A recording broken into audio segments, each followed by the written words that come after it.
Hello and welcome, everyone. Good morning or good afternoon for those that are right now in Spain. And thank you for coming to this webinar hosted by the Spain-US Chamber of Commerce. We are gonna give just 1 or 2 minutes for some people that are at this time connecting. So let's hold tight for just 1 minute. Thank you.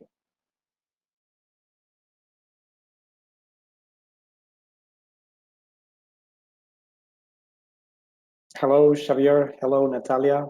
Good morning. Welcome. Hi, Juan Carlos. Hi, Natalia. Hi, Juan Carlos and Javier. How are you? Very good. Very good. So I think we can start now. And while I'm doing the introductions, people will join us at the same time. So as I was saying, thank you so much, everyone, for attending this webinar hosted by the Spain-US Chamber of Commerce. As you know, the Spain-US Chamber of Commerce is a nonprofit organization that fosters business between Spain and the US. We represent a number of companies doing business here in the United States, and we help those companies with our support, consultancy services, and also marketing and communication services that we provide to those that are interested in entering this market. So today, in this series of webinars and activities that we organize every month, we bring an interesting topic, and it's a difficult topic that affects not only companies in the United States, but also companies in Europe as well. So it's how to navigate the US sanctions regime and the European Union's blocking statute. Today we have with us two law firms, and we are lucky enough to have these two experts that will explain us how is the situation at this time and what could companies affected by these regulations, what they could do. So first of all, we have Hunton Andrews Kurth. For those that are not familiar, Hunton is a firm with over 900 lawyers in the United States, Asia, Europe, and the Middle East. They serve clients across the broad range of complex transactional, litigation, and regulatory matters. They are known for the strength in energy, financial services, real estate, and retail and consumer product industries, as well as considerable experience in more than other 100 distinct areas of practice, including privacy and cybersecurity.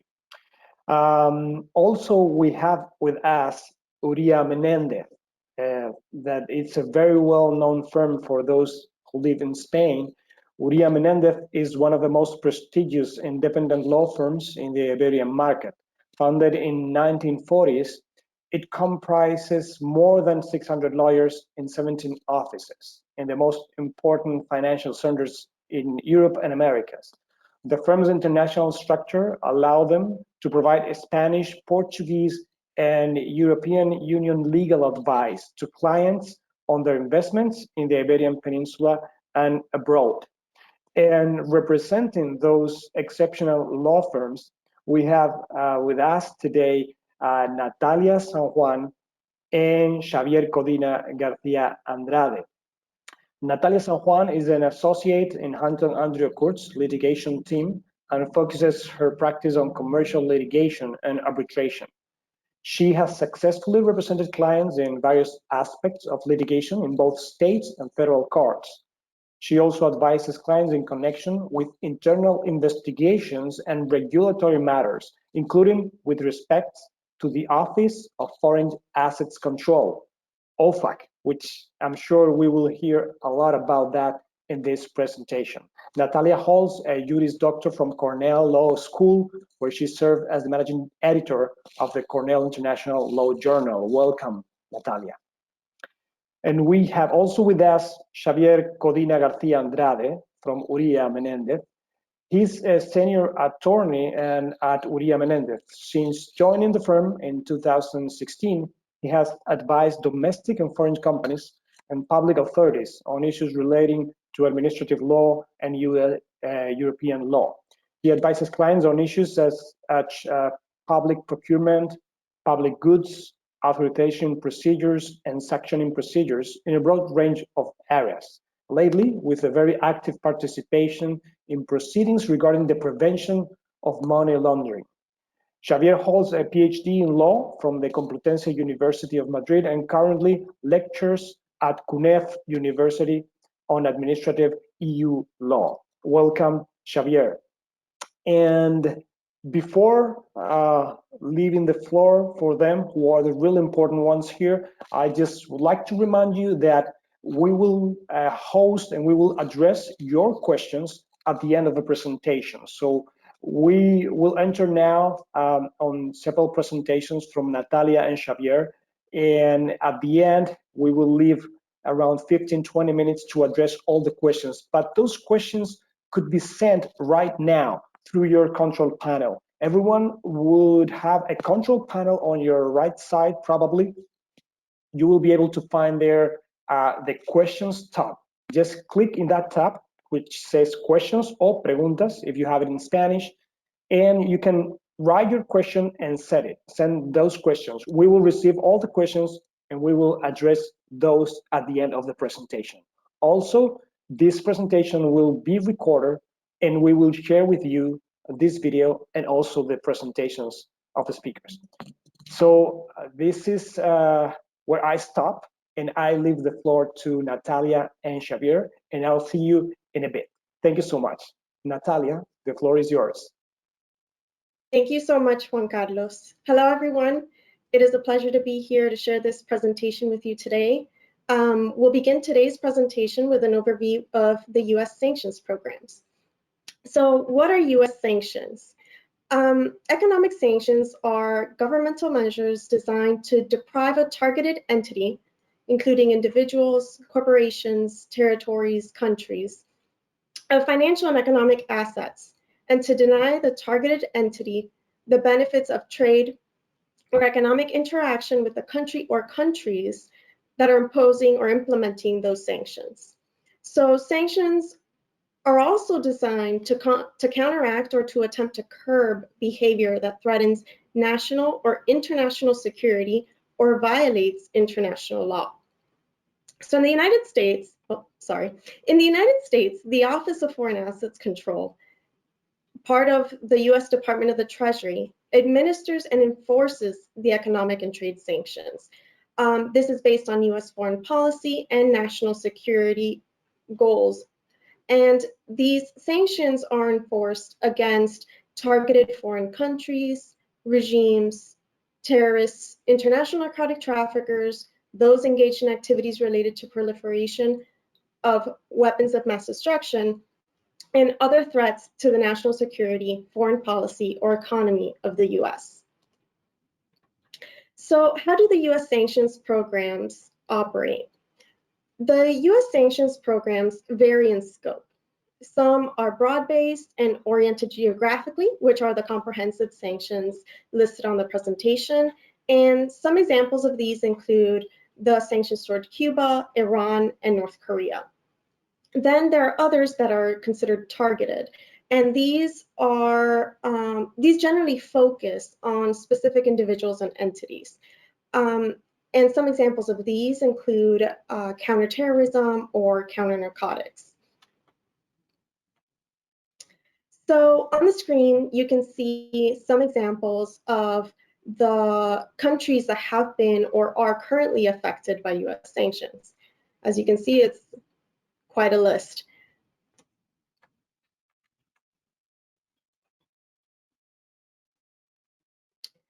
So do the sanctions programs only apply to countries? The simple answer is no. The sanctions programs are dynamic. OFAC has an SDN list, which is the specially designated nationals and blocked persons list. And this list essentially includes the names of individuals and companies that are owned or controlled by or at some point act for or on behalf of the targeted countries. The SDN list and other sanctions lists are available on OFAC's website, And it's important to cite these because they change from time to time. There's also another rule that is important to take into account, and this is the OFAC's 50% rule, which is that property and interest in property of entities directly or indirectly owned 50% or more in the aggregate by one or more blocked persons are considered blocked, regardless of whether such entities appear on OFAC's SDN list or on an annex to an executive order, for example. So who do the sanctions requirements apply to? Generally, we're looking at US persons or individuals that are subject to US jurisdiction. So this includes US citizens or residents. It can also include entities organized under the laws of the United States or under one of the states. And it includes any person in the US. So even someone who is not a US citizen, but is visiting Miami Beach, for example, in the time that they are at the beach, they are considered a US person or a person subject to US jurisdiction for purposes of our sanctions programs. For certain sanctions programs, we're also looking at foreign subsidiaries who are owned or controlled by US companies. For those programs, it's important to take into account who the CEO, CFO, etc. are, as well as who is on the board of directors. If a US citizen somehow or a US company owns or controls a foreign company, that foreign company, depending on the sanctions program, might actually be subject to US jurisdiction. Can the sanctions requirements apply to non-US persons? Yes, they can. When we're looking at sanctions to non-US persons, one important point are secondary sanctions. These secondary sanctions, they broaden the reach of US sanctions programs to foreign persons that provide material support to sanctioned countries, entities, and individuals. The secondary sanctions essentially allow the designation of an entity pursuant to a legal authority. So once designated, the secondary sanctions can prohibit US persons from doing business with that foreign person or entity. To give you an example of secondary sanctions, in April 2019, OFAC actually designated Nicaraguan Banco Corporativo for having materially assisted Vice President Rosario Murillo, whose property and interest in property are blocked. Another example of secondary sanctions is that OFAC designated 4 companies in December 2020 for supporting the sale of Iranian petrochemicals. So as you can see, secondary sanctions are a concern for non-US persons. Other issues that are important to consider are facilitation and causing a sanctions violation. The issue of facilitation is important because it essentially means that an entity may not indirectly support a transaction that it cannot conduct directly. So here, just to use an example of an enforcement action that's publicly available, in July 2021, Alfa Laval settled a potential civil liability for apparent violations of the Iranian sanctions regulations. And this was on behalf of its former subsidiary, Al-Tank. And according to OFAC's enforcement action, Al-Tank referred a known Iranian business opportunity to a foreign affiliate in Dubai. In other words, it facilitated a transaction that would have been prohibited had it been performed by a US person. And then turning to causing a sanctions violation, we normally see this through the use of US dollars. An example from another enforcement action in 2017, CSC Transtel, located in Singapore, agreed to settle its potential civil liability for apparent violations of the Iranian sanctions regulations. And in this instance, Transtel caused at least 6 separate financial institutions to engage in unauthorized exportation or re-exportation of financial services from the United States to Iran. because it originated US dollar wire transfers. So what are some key components of effective OFAC compliance programs?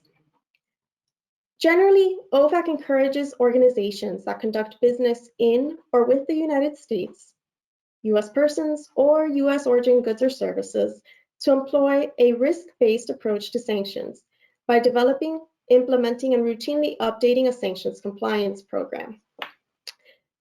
It's important to note that each sanctions compliance program is going to be different depending on a variety of factors, including a company's size, its sophistication, but there should at least be 5 essential components of compliance. And those 5 components are listed on the slide. That's management commitment, risk assessment, internal controls, testing and auditing, and training. For our purposes, I'm going to briefly touch on internal controls, testing and auditing, and training. The internal controls include policies and procedures, and the idea behind the internal controls is to outline clear expectations, to define procedures and processes pertaining to OFAC compliance, and just to minimize the risks generally that should be identified through an organization's risk assessments. When it comes to audits, testing and auditing, the audits assess the effectiveness of the current processes and check for inconsistencies between these and the day-to-day operations. So the audit function ensures that an organization identifies its weaknesses and its deficiencies. And then for training, training programs should be developed to provide job-specific knowledge to all employees, to communicate sanctions compliance responsibilities, and to hold employees accountable for sanctions compliance through assessments. So what are some lessons from OFAC enforcement actions? Generally, we can see some lessons or trends from OFAC's enforcement actions, and one relates to M&A transactions. For M&A transactions, the main issue we've seen so far is that some companies engage in insufficient transaction due diligence, or the concern arises from the conduct of overseas entities. An example is an M&A transaction where a US person goes to acquire a non-US person, and that non-US person normally does business in Iran, for example. Without sufficient due diligence, the US person may not recognize this compliance issue, or such transactions may continue once that that foreign person has been acquired. So these are some concerns that we've seen and that can come to light in these enforcement actions. An example is that in October 2020, an OFAC had settled with Berkshire Hathaway. The information on this enforcement action is also available.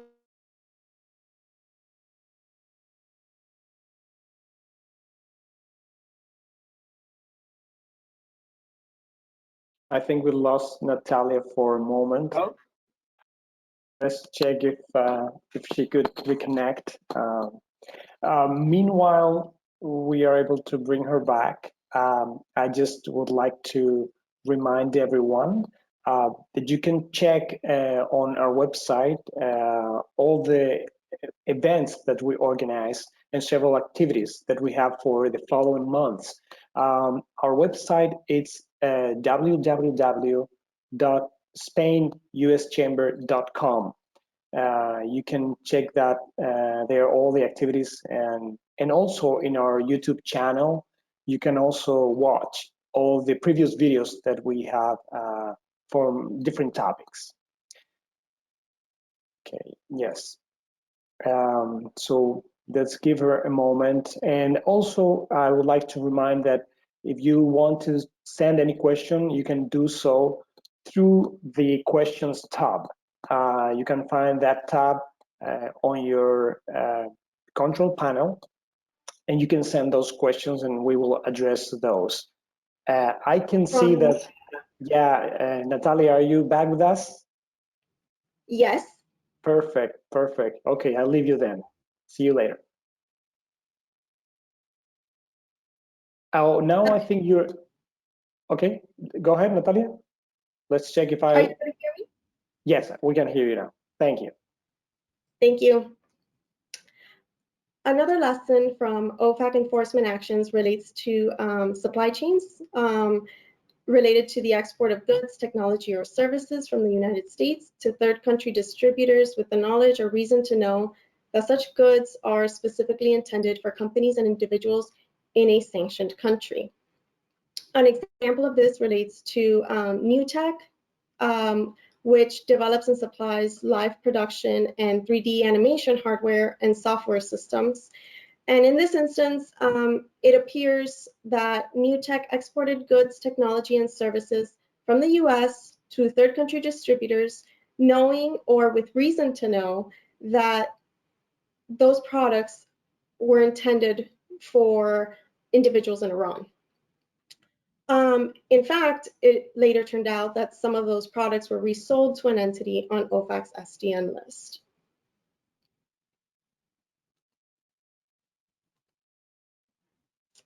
And the most recent issue we've come across relates to money services. Here, allowing individuals located in sanctioned jurisdictions to use a platform to transact with merchants in the United States and elsewhere.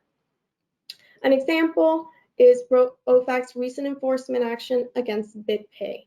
BitPay essentially facilitates merchants' acceptance of digital currency as payment for goods and services.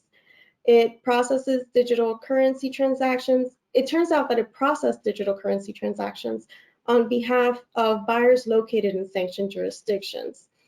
And the issue wasn't that BitPay wasn't conducting due diligence, but it wasn't using the information it collected, such as IP addresses, to make sure that its users were screened for sanctions compliance.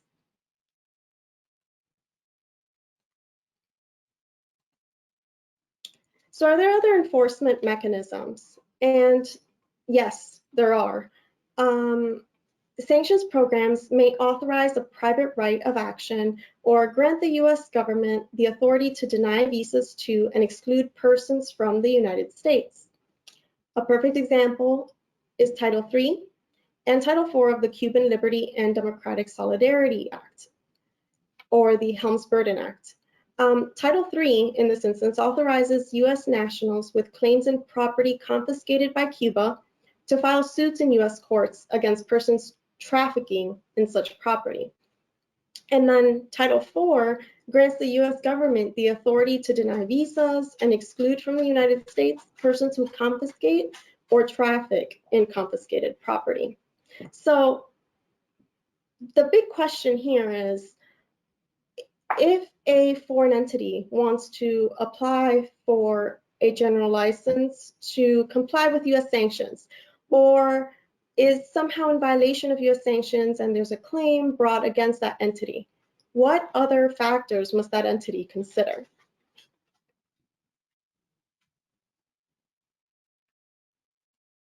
Javier, I turn it over to you.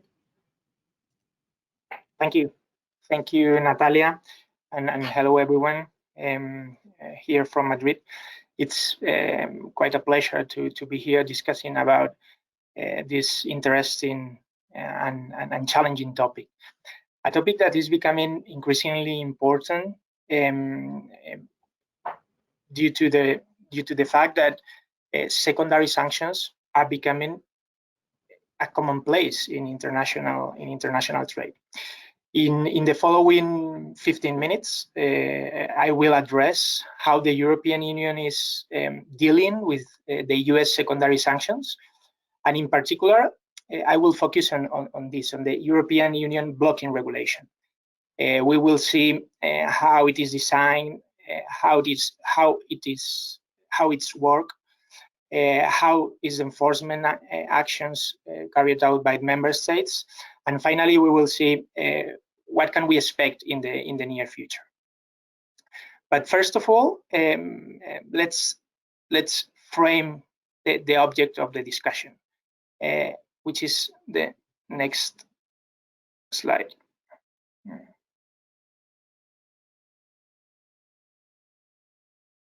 Thank you.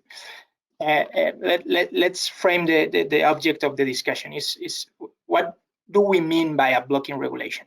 When we assess a blocking regulation, we need to spot 4 elements. The first one is the one related with the foreign sanction program, the secondary sanctions that Natalia has just described to us, is an action from a foreign country. Not all the US sanctions, but only the ones that has these extraterritorial effects. For the European Union, these sanctions are included in the annex of the European blocking regulation. The second element are the consequences, the adverse effects for the European operators. European nationals can be affected by extraterritorial adverse effects. So what is the response? This is the third element. What are the blocking regulation doing in order to block the adverse effects? In the European Union case, the Council regulation is trying to removing, neutralizing, blocking, or countering the effects of the foreign legislation. And finally, how this blocking regulation is enforced. Meaning by that, what happens when an European operator does not comply with the European blocking regulation and instead decides to comply with the US secondary sanctions. Now, in the next slide, we can see a brief evolution of the European, how the European Union has approached the US secondary sanctions. And we are going to do that by following these 4 headlines. The first one is Reuters, and this headline shows us that the European response to secondary sanctions to US secondary sanctions, the origin of that is in the 90s, and in particular in 1996, when the European blocking regulation was enacted in order to respond to the US decision to enact the Cuban Liberty Act and the Iran sanctions. But then the European blocking regulation went dormant.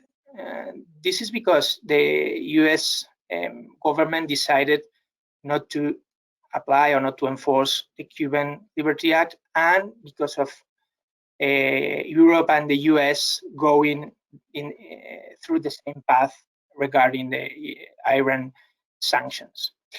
But suddenly this changed.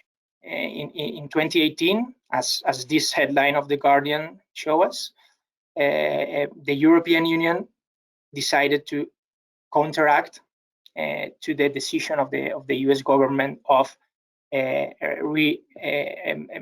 starting to enforce the Cuban Act, and then deciding to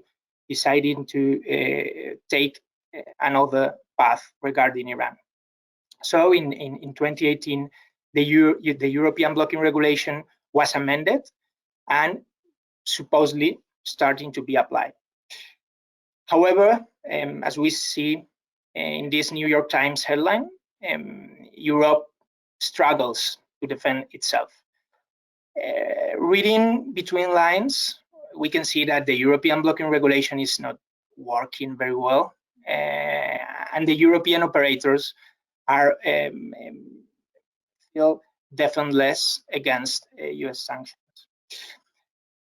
And finally, this headline from Le Monde, the French newspaper, stating that some member states, some European governments decided to create a new mechanism apart from the European blocking regulation.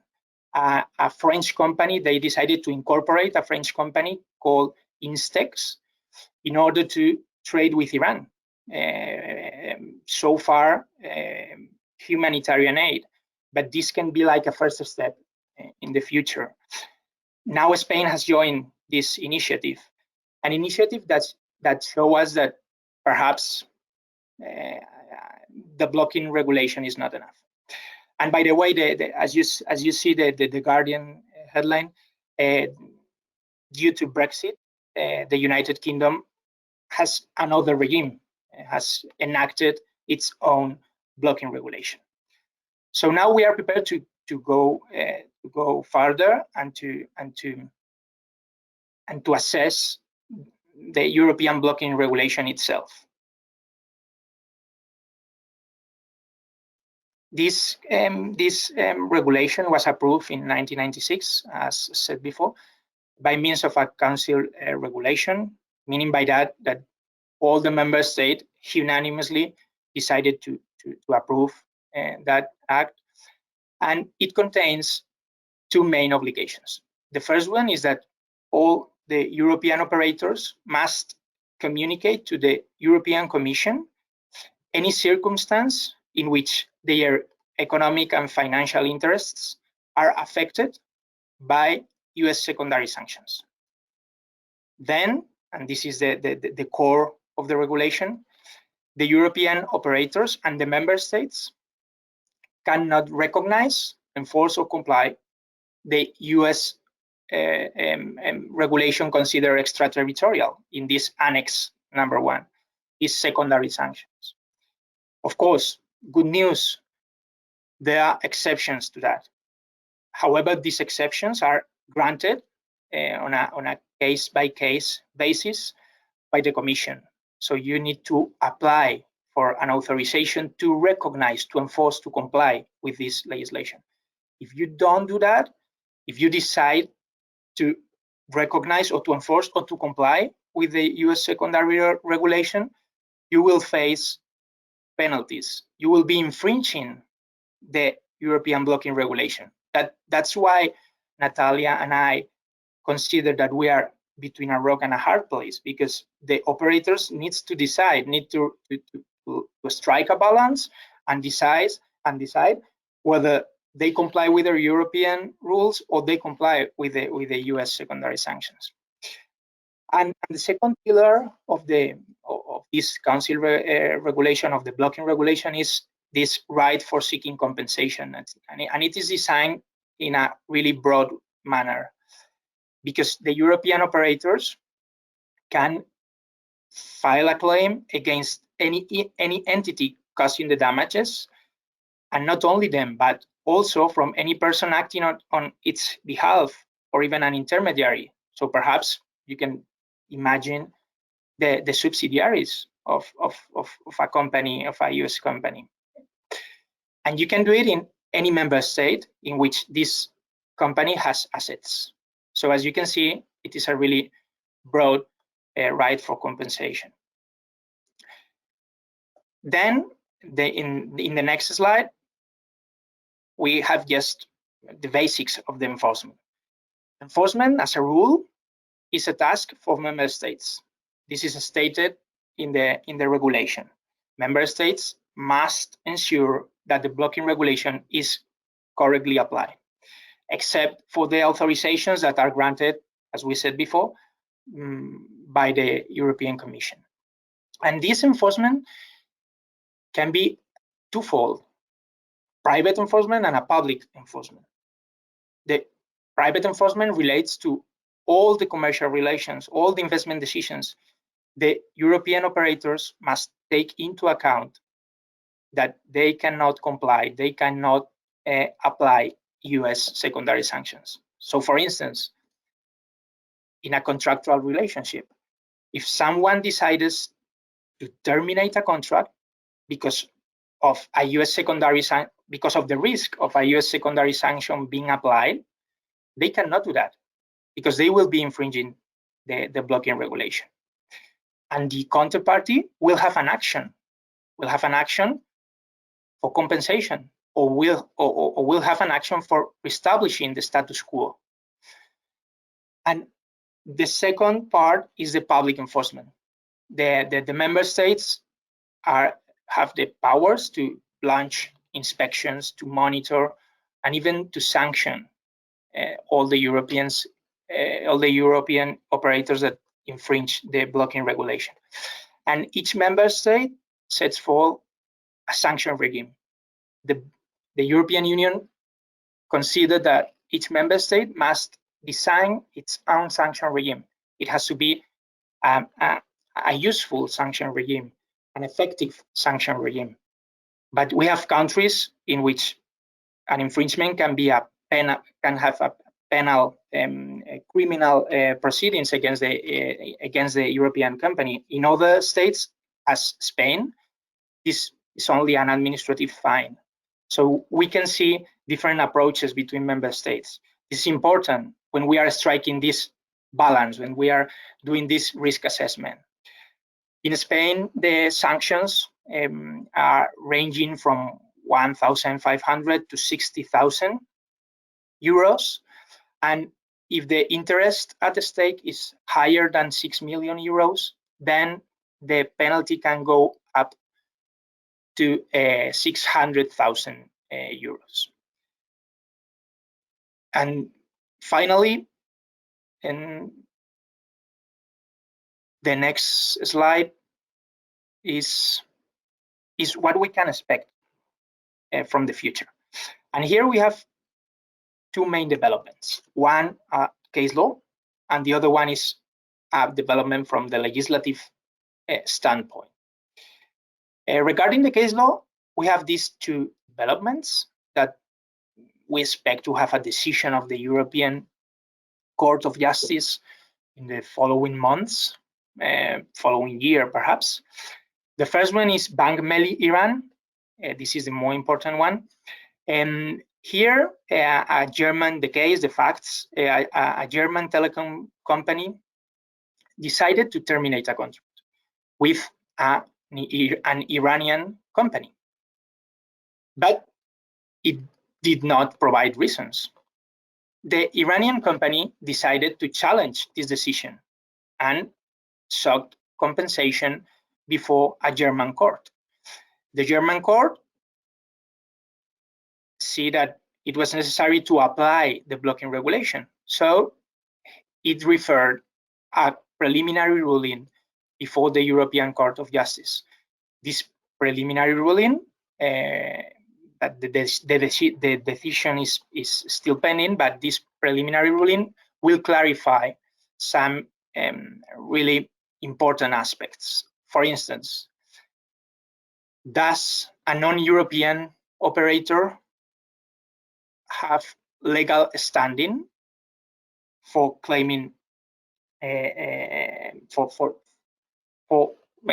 looking for remedies against a European operator that infringe the blocking regulation? Or, as well important, does a European operator is obliged to provide reasons why it has decided to terminate a contract, or it has no, or it is not a mandatory thing? So the court will decide on that. And then we have this other case, the T8/21, in which one company, IFIC Holding, has challenged a decision of the Commission granting an authorization to act to comply with US secondary sanctions. So we will see what is the standard for the motivation of the decisions of the Commission in these kind of cases. And then the other development, apart from the case law, is related with the legislative procedure. That is in the next slide.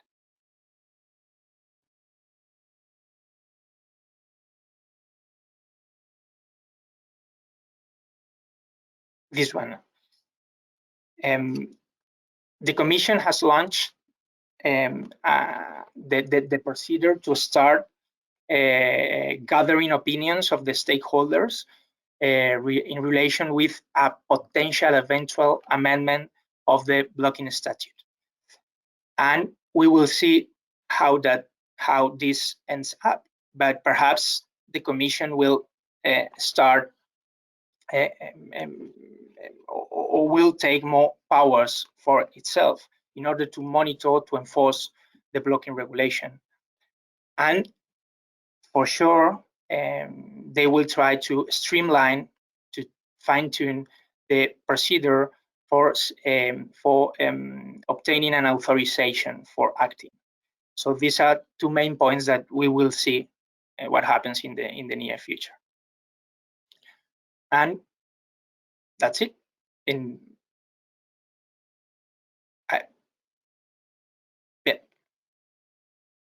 Thank you so much, Xavier, and thank you, Natalia, for this great presentation. So we have several questions from the audience, and we will take care of that just a minute. Again, I remind everyone that this is a recorded session, and we will share the session with you, and also you will be able to find it in our YouTube channel. So let's go with those questions, and in the meantime, the rest of the audience will be able to send other new questions as well. So the first one that we have here is for Natalia, and the question is, are there exceptions to the prohibitions in the US sanction regulations?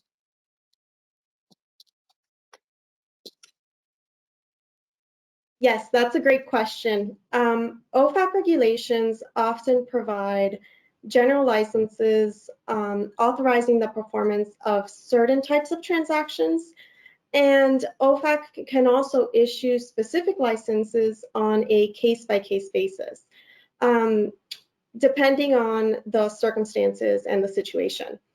So the list of general licenses and guidance regarding general licenses can be found on OFAC's website under each of the sanctions programs. And there's also information on there on how to request a specific license if a company chooses to do so. Thank you so much, Natalia. And Juan Carlos, let me jump in with that, because this has a good connection with the European blocking regulation, because a European operator perhaps could go and ask for a license agreement before the US government.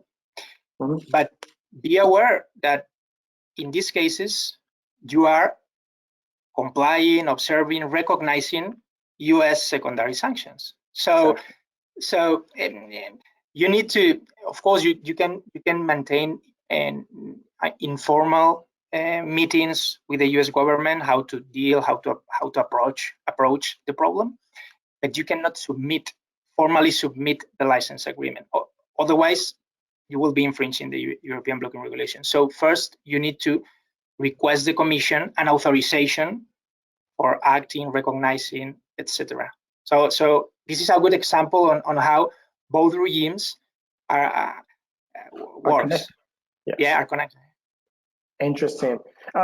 Xavier, now that you mentioned that, that's another question for you regarding the EU blocking regulation. How are the European countries enforcing the sanctioning regime? In the meaning that, what are the chances to be sanctioned at this time? That's a good question. The money. So, as you may have guessed, the member states are not willing to sanction their own nationals, because member states acknowledge that it is quite difficult to go and decide to obey the European regulation and just being sanctioned in the United States. So the member states are not enforcing at all the regime. I mean, there are not quite a lot of sanction proceedings regarding this matter. Having said so, it is important to know that this may change. So the Commission is starting to say to the member states, we need to enforce this regime, otherwise it is a weakness before the extraterritorial sanctions. So perhaps in this amendment of the blocking regulation, this is an issue that will be covered by the Commission. Thank you so much. Very interesting, yes, because the European Union started this regulation to protect their nationals. So they're not very into try to enforce them. We have another question for Natalia. How often do I need to scan my customer database against OFAC's sanctions list? Well, that's a very important question, especially considering that OFAC sanctions lists are continually updated. So the frequency of running an OFAC scan must be guided by your organization's internal policies and procedures. So there's really no set rule as to how often an organization should scan the customer database. But keep in mind that if an organization fails to identify or to block a targeted account, there could be serious consequences. So it's finding that right balance between what an organization can do and that required to avoid violating sanctions. Thank you, Natalia. And another question for you. Can a U.S. entity ever acquire an entity that was doing business in a sanctioned country? Well, that is a very broad question. I imagine it depends greatly on the facts of the situation. So it would definitely require a specific analysis. But in general, depending on the circumstances, it's possible for a U.S. entity to acquire a foreign entity that has been doing or has been transacting with a sanctioned country, if such an entity then adjusts their policies and procedures accordingly, if that makes sense. We want to make sure, depending on the sanctions program, depending on the requirements, depending on who is considered a U.S. person or a person subject to U.S. jurisdiction under the relevant sanctions programs, steps most likely be taken for a U.S. person to acquire that non-U.S. person entity. Thank you so much, Natalia. Xavier, we have another question for you. It says, when dealing with the European Union regime, you mentioned an authorization from the authorities. How does it work? Well, first of all, this authorization is granted by the Commission. I mean, the Commission is the one that will assess your case and take a decision. You can send your application to the member state authorities, but in my opinion and in my experience, this is slower than going directly to the Commission. So first of all, address the Commission. And you need to explain to the Commission what are the interests at stake and why it's so important to obtain an authorization. The Commission has some criteria that are published in a regulation, and these criteria are taken into account. For instance, if there are ongoing administrative or judicial proceedings in the United States, this is a really interesting case and really useful in practice. Or the existence of a link between the applicant and the United States, for instance, having a subsidiary in the United States. Another example, if the activity of the applicant would be rendered very difficult. So the Commission will take into account all another criteria, and it is important to provide as well evidence of how important the interest affected is. Not only explain it, but provide evidence. And of course, the Commission can ask and request for more documentation, etc. But in my opinion, go directly to the Commission. They are quite flexible, quite open, and they try to help. But of course, at the same time, the authorization regime is an exceptional regime because the rule is to comply with the regulation. So this is why it is so important to make a good application of authorization. Thank you so much. Natalia, does OFAC aggregate ownership stakes of all blocked persons when determining whether an entity is blocked pursuant to OFAC's 50% rule? Yes, it does. That's a great question. OFAC's 50% rule isn't just whether an entity owns 50% or more of another entity, right? It's actually whether entities own 50% or more in the aggregate by one or more blocked persons.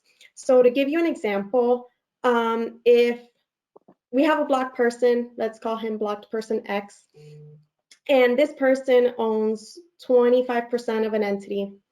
And then we have blocked person Y, and blocked person Y owns another 25% of that entity.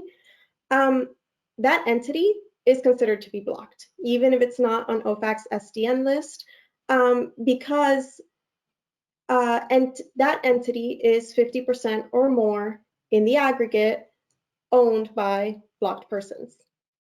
So for the purpose of calculating aggregate ownership, the ownership interests of the persons blocked under the different OFAC sanctions programs are aggregated. Thank you. And that brings me to another question that one attendee sent us.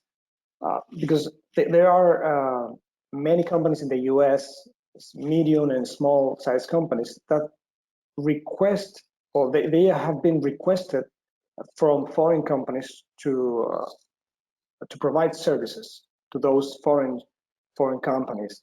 And the question is, can a US company do business with companies from countries like Venezuela or Iran, specifically offering, for example, consultancy services? Let's say that a company from Venezuela would like to hire a US company to provide some consultancy services to help that company maybe sell the products in the US market. Is it something that it's possible to do it? It's difficult, we need to check that list, or these kind of services are not under that regulation? Well, Juan Carlos, that question would likely require an analysis of the facts and also of the specific sanctions program, since each sanctions program is somewhat unique and has its own general licenses, and there's policies related to the specific licenses that an entity can request.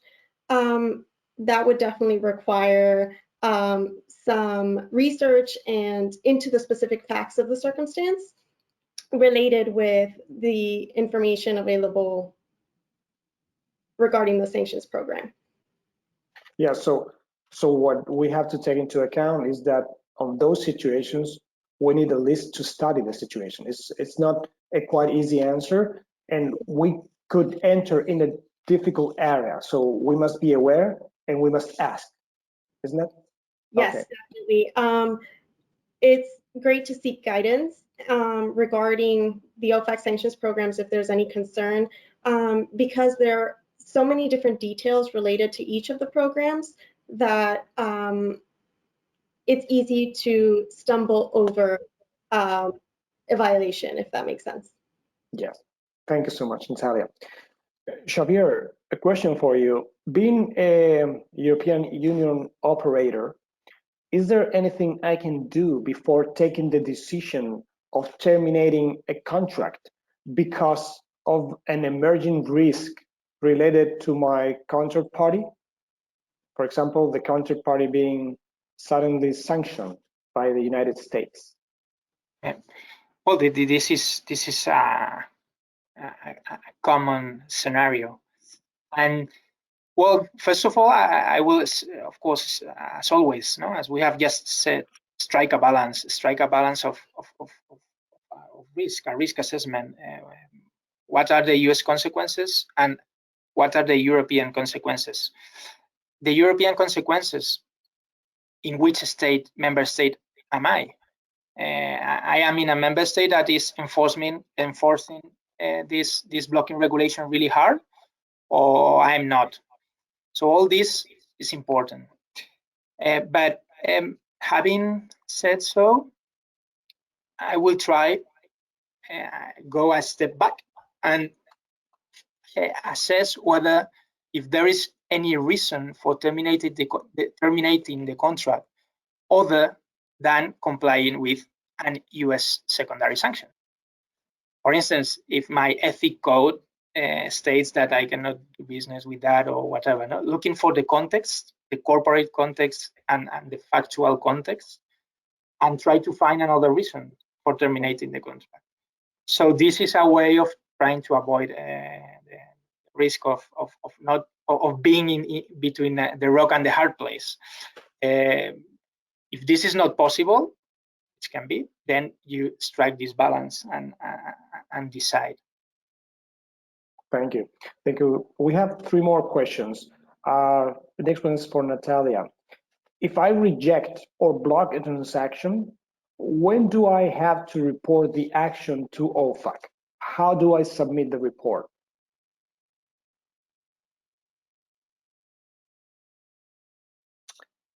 Natalia, are you there? I think you froze for a moment. Okay, no problem. Reject or block a transaction, the sanctions. Well, if you have to reduce regulations require. Natalia, we have were you able to hear my response? Yeah, we have a sync problem, but I think that it's already set. So tell me hi. I will check if it's real time. Say hi. We have a problem with the sound. Hi. Maybe it's we see you saying hi, but the sound comes here later, like 5 seconds later, something like that. Okay. Oh, it's got it. Now it's a little bit less. So go ahead, answer the question if you like. We're here. Okay. Yes, the sanctions regulations require that organizations submit the blocking or reject report to OFAC within 10 business days. And there's also optional reporting that's available on OFAC's website. And that information can be found on OFAC's website. Perfect. Thank you. And the other question was for you as well. It's, are my OFAC compliance obligations the same whether a transaction involves digital currency or traditional currency? Oh, that's a great question. Yes, the obligations are the same. US persons basically must ensure that they block the property and interest in property of any person or entity named on the SDN list and comply with US sanctions regulations. And basically the presentation that related to non-US persons, it's the digital currency and traditional fiat currency are essentially treated in the same manner. Thank you. And we have 2 more questions, 2 last questions. First one is for Xavier. The question is there a regulation similar to the US regulations and restrictions in place at this time? Meaning, is the European Union at this time placing sanctions to certain countries and applying restrictions that could affect their nationals? Yes, of course. There is right now like 41, 42 European regimes. We call it in the European argot, we call it restrictive measures. And this can be, as Natalia pointed out, is quite similar in the sense that you have like a country specific, you have targeted measures that are called like smart sanctions.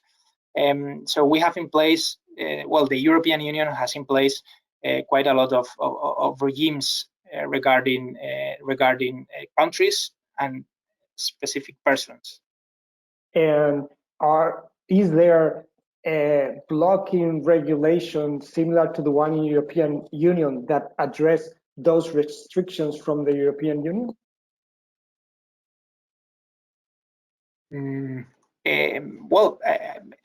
The thing is that here we have like from the European Union perspective, they consider that they are not going beyond the territorial effects. So they have in the restrictive measures, they included like this kind of limits.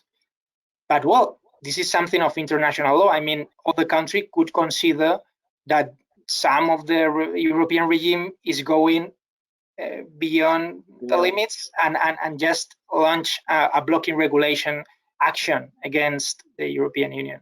But I would say, in my opinion, that the European Union is more, it has decided not to go so far, but because of the very same reason that has enacted this blocking regulation, saying, well, the US is infringement, the international law. Well, we cannot do the same. No? But we will see what happens with the new blocking regulation. If going further is an option. Thank you. And last question. This for the both of you. I don't know. Maybe Natalia could answer. It's with the past President of the United States, Title III of Helms-Burton regulation started to be enforced. Is that the case today, or for something changed? Is at this time Title III being enforced or not? As of this time, we do still have Title III actions filed in federal courts. So it seems that nothing has changed so far, but since this is all evolving and changing day by day, that's definitely a great question and something to keep an eye on. Very good. Well, that will be all questions for today. It's 1:02 here in the East Coast, so I think we covered everything. Thank you so much, Natalia, for your time. Thank you, Xavier, for your time as well. It's been a pleasure having both of you. And thanks all the attendees for being with us today. Please, I encourage you to check our website, which is SpainUSChamber.com, to check our future activities. And also, if you would like to, again, view this webinar or share it with friends and colleagues, you can see that and watch it in our YouTube channel as well. Thank you again for being with us. I hope that we could have another meeting in the near future discussing another interesting topic. Thank you so much. Thank you very much. Thank you. Thank you, everyone. Have a great day and enjoy the rest of the weekend. Goodbye.